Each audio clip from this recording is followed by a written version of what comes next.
देख रहे हैं हिमाचल आज तक। तो चलिए नजर डालते हैं आज की सुर्खियों पर। भाजपा प्रत्याशी बोले, फिल्म इंडस्ट्री खान डोमिनेटेड, वहां पर सनातनी सोच के साथ चलना बड़ी बात। भाजपा प्रत्याशी कंगना रनौत का कहना है कि बेशक वह भाजपा की कार्यकर्ता नहीं, लेकिन फिल्म इंडस्ट्री में उन्होंने सनातन का झंडा उठा रखा और इस कारण उन्हें करोड़ों के प्रोजेक्ट भी छोड़ने पड़े। यह बात उन्होंने मंडी में आयोजित अपनी पहली पत्रकार वार्ता को संबोधित करते हुए कही। कंगना ने इससे पहले कभी भी मंडी में पत्रकार वार्ता नहीं। कंगना ने कहा कि वह अपने ढंग से सनातनी सोच वाली भाजपा के लिए फिल्म इंडस्ट्री में काम कर रही है। सीएए और किसान आंदोलन पर उन्होंने जो बयान दिए, उसे लेकर बहुत से बड़े बड़े ब्रांड ने उनसे किनारा कर लिया और करोड़ों के प्रोजेक्ट उनके हाथ से निकल गए, लेकिन उन्हें इस बात का दुख नहीं।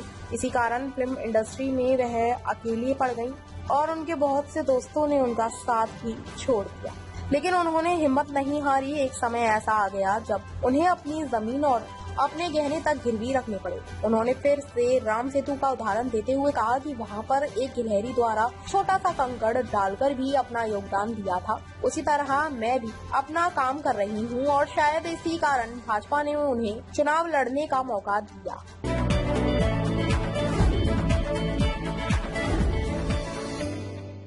दलाई लामा बोले, बचपन से ही 6 भुजाओं वाले अवलोकितेश्वर में आस्था। तिब्बती धर्मगुरु दलाई लामा ने शनिवार को मुख्य तिब्बती बुद्ध विहार मैग्लोडगंज में कालू रिपोंचे के अनुरोध पर महाकाल का आशीर्वाद प्राप्त करते हुए कहा कि जब तिब्बत से भारत में शरणार्थी के रूप में आए थे, उस समय महाकाल से प्रार्थना की थी कि सत्य की जीत हो। उस समय 6 भुजाओं वाले अवलोकितेश्वर मुस्कुराए, ऐसा मुझे याद है। दलाई लामा ने कहा कि 6 भुजाओं वाले अवलोकितेश्वर विशेष हैं। शरणार्थी के रूप में आने के बाद निरंतर रूप से उनके कार्य जारी। आज जो लोग बुद्ध विहार आए हैं या विश्व में जो लोग जब दलाई लामा का नाम सुनते हैं तो वे मानते हैं कि अवलोकितेश्वर के कार्यों को आगे बढ़ाया जा रहा है। दलाई लामा ने कहा कि बचपन से ही 6 भुजाओं वाले अवलोकितेश्वर में श्रद्धा रखता हूँ। जब भी बौद्ध चित्त या शून्यता का अभ्यास अवलोकितेश्वर की तरह करता हूँ तो मैं उनको अपने करीब मानता हूँ। शुरू से ही अवलोकितेश्वर का अभ्यास किया और उनकी प्रार्थना की है।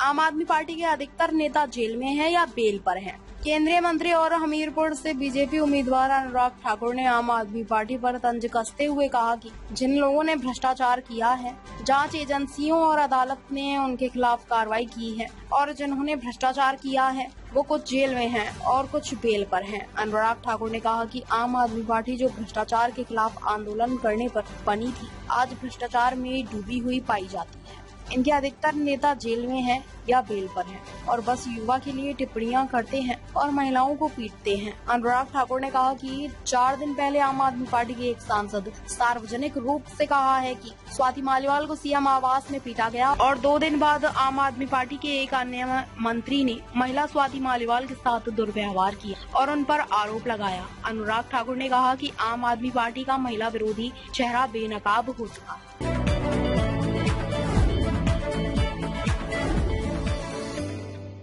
हिमाचल प्रदेश के पूर्व मुख्यमंत्री और नेता प्रतिपक्ष जयराम ठाकुर ने दिल्ली के सीएम अरविंद केजरीवाल के आज बीजेपी मुख्यालय के बाहर विरोध प्रदर्शन करने पर कहा कि जो पार्टी भ्रष्टाचार के खिलाफ लड़ाई से पैदा हुई थी, वह भ्रष्टाचार के कारण खत्म हो रही है। उन्हें अरविंद केजरीवाल कानून और न्यायिक प्रक्रिया पर भरोसा करना चाहिए। उन्हें 1 जून तक जमानत मिल गई है और 2 जून को वह सलाखों के पीछे चले जाएंगे, इसलिए उन्हें गिरफ्तार करने का कोई औचित्य नहीं है।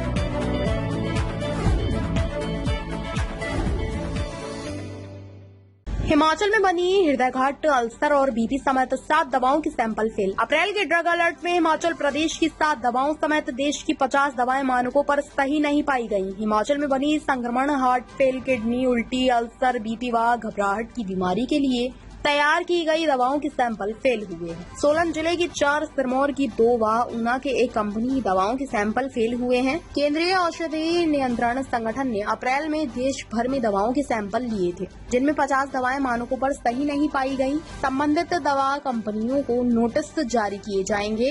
इनकी दवाओं के लाइसेंस भी रद्द होंगे और बाजार से भेजा गया स्टॉक वापस लाने को कहा जाएगा। विभाग स्वयं भी इन उद्योगों में अपने स्तर पर सैंपल की जांच करेगा। देश दुनिया की खबरें सुनने के लिए बने रहे हिमाचल आज तक के साथ।